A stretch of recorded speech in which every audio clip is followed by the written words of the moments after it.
বিয়ের প্রলোভনে ধর্ষণ বা বিয়ের প্রলোভনে সম্পর্ক, এগুলি তো কোনো আসলে আন্ডার 18 কারোর সাথে হচ্ছে এই বিষয়গুলোকে আমরা আনছি না। কিন্তু যখনই 18+ হচ্ছে, অর্থাৎ একজন নারী যখন নিজেই প্রাপ্তবয়স্ক, তো দুইজন প্রাপ্তবয়স্ক ব্যক্তির সম্পর্কের কারণে শুধুমাত্র একজনকে অর্থাৎ পুরুষকে দায়ী করে এই ধরনের ক্রিমিনালাইজিং করা এবং তাকে শাস্তি দেওয়া, এটা কোনোভাবেই কনস্টিটিউশনাল না, এটা একটা সংবিধান বিরোধী।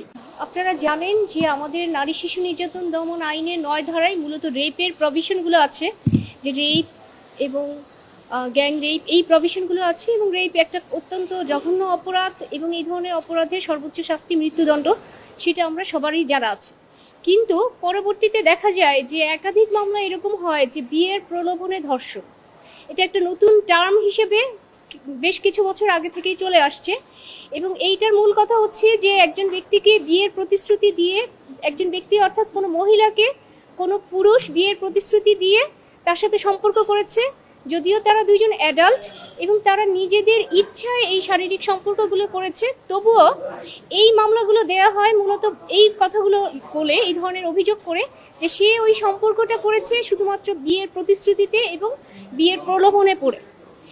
এবং এই ধরনের মামলাগুলো চলমান তো থাকছেই, যদিও হাইকোর্টের একাধিক ডিসিশনে এই ধরনের মামলাগুলোকে ডিসকারেজ করা হয়েছে, তারপরেও এই ধরনের মামলাগুলো চলেছে। শুধু মামলা চলেনি, মামলার ব্যবসাও ভালোই চলেছে। এবং পরবর্তীতে 2025 সালে এসে এই মামলাগুলোর জন্য আরো সুন্দর একটা সুযোগ করে দেন, 9 খকে ইনসার্ট করে, এবং সেখানে আগের ডেফিনেশনে কিন্তু শুধু ছিল রেপ, যে একজন নারীর ইচ্ছার বিরুদ্ধে যদি তার সাথে সম্পর্ক করে সেটা রেপ, অথবা তাকে ভয়ভীতি দেখিয়ে অথবা প্রতারণার মাধ্যমে। 9 খয়ে এসে সুন্দরভাবে সুযোগ করে দেয়, একদম স্পষ্ট ভাষায় বলে দেয় যে কোনো নারীকে তার কোনো আস্থাভাজন যদি বিয়ের সম্পর্ক দেখিয়ে, বিয়ের প্রলোভন দেখিয়ে যে তাকে বিয়ে করবে এই ধরনের প্রতিশ্রুতি দিয়ে কোনো ধরনের সম্পর্ক করে, তাহলে সেটি শাস্তিযোগ্য অপরাধ হিসেবে বিবেচিত হবে এবং সর্বোচ্চ শাস্তি 7 বছর রেখে আইনটি পাশ করা হয়। তখন 25 সালে এসে আমরা এই প্রভিশনটাকে প্রথমে চ্যালেঞ্জ করি, এবং পরবর্তীতে দেখা যায় যে 26 সালের নতুন যে সংশোধনী আসে পার্লামেন্টে, সেখানে এই যদিও 25 সালের আইনটাকে রিপিল করে, কিন্তু এই ধারাটাকে সুন্দরভাবে একই কন্টেন্টে একইভাবে রেখে 26 সালের যে অ্যামেন্ডমেন্ট অ্যাক্ট নারী শিশু নির্যাতন দমন আইনটা, সেটা সেই 26 সালের আইনটাতেও এসে সেই একই কথা লিখে দেয়, যে অর্থাৎ বিয়ের প্রতিশ্রুতিতে বা বিয়ের প্রলোভন দেখিয়ে যদি কোনো নারীর সাথে কোনো পুরুষ সম্পর্ক করে, তাহলে সেই পুরুষের 7 বছরের জেল হতে পারে। এখন আমরা সেই সাপ্লিমেন্টারি রুলে সেই বিষয়গুলোকে আনি, এবং কোর্টের এই আমাদের সাবমিশন ছিল যে এই যে বিয়ের, আমাদের রুল নেওয়ার সময় সাবমিশন ছিল এই যে বিয়ের প্রলোভনে ধর্ষণ বা বিয়ের প্রলোভনে সম্পর্ক, এগুলি তো কোনো আসলে আন্ডার 18 কারোর সাথে হচ্ছে এই বিষয়গুলোকে আমরা আনছি না। কিন্তু যখনই 18+ হচ্ছে, অর্থাৎ একজন নারী যখন নিজেই প্রাপ্তবয়স্ক, তো দুইজন প্রাপ্তবয়স্ক ব্যক্তির সম্পর্কের কারণে শুধুমাত্র একজনকে অর্থাৎ পুরুষকে দায়ী করে এই ধরনের ক্রিমিনালাইজিং করা এবং তাকে শাস্তি দেওয়া, এটা কোনোভাবেই কনস্টিটিউশনাল না, এটা একটা সংবিধান বিরোধী।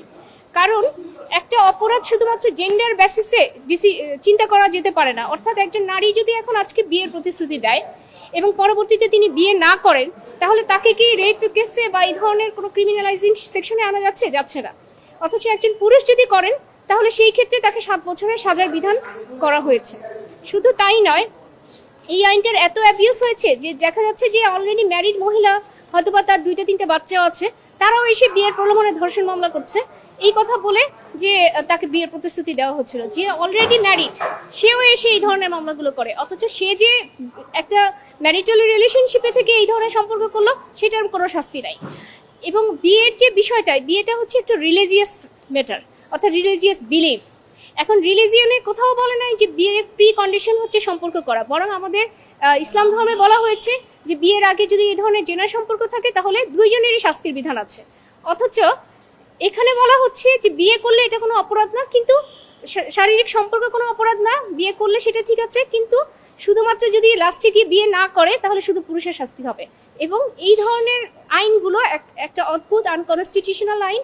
এবং আমরা এই রুলটাই চেয়েছি যে এই যে সম্পর্ক আইনটা করেছে 9 খয়ের বৈধতা, সেটাকে আমরা চ্যালেঞ্জ করেছি, এবং আমরা বলেছি যে এই আইনটা হচ্ছে একটা বৈষম্য।